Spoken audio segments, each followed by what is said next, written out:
এখন ভাতিজা দৌড়ায়, যত মানুষকে পাই প্রত্যেককে জিজ্ঞাসা করে আমি শয়তানকে কোথায় পাবো, শয়তানকে কোথায় পাবো। হঠাৎ করে ভাতিজা চিন্তা করতেছে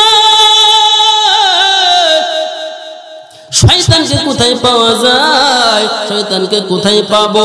ভাতিজা চিন্তা করতেছে অমুক যে একজন হুজুর আছে, বুজুর্গ আছে, ওনার কাছে গেলে হয়তো বোঝা যাবে শয়তানকে কোথায় পাওয়া যাবে, কারণ সকল মানুষকে জিজ্ঞাসা করা শেষ হয়ে গেছে, এখন পর্যন্ত শয়তানের স্থান খুঁজে পাই নাই, শয়তানের জায়গা খুঁজে পাই নাই। তারপরে এই বান্দা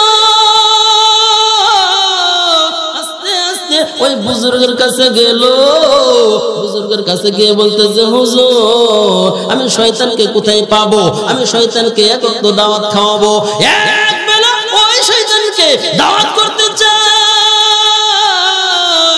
এক বেলা আমি খানা খাওয়াইতে চাই। বলেন তো শয়তানকে খানা খাওয়াইবে ওই ব্যক্তি তো আরেক শয়তান, আওয়াজ বলেন ঠিক কিনা, জোরে বলেন ঠিক কিনা।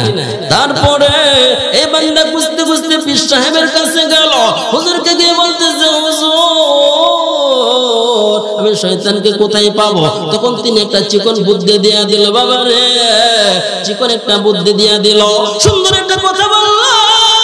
বান্দাকে বলতেছে তুমি জুমার দিন সর্বপ্রথম সবার পূর্বে মসজিদে প্রবেশ করবা, মসজিদে প্রবেশ করার পরে তুমি তাকায় থাকবা, দেখবা কোন বান্দা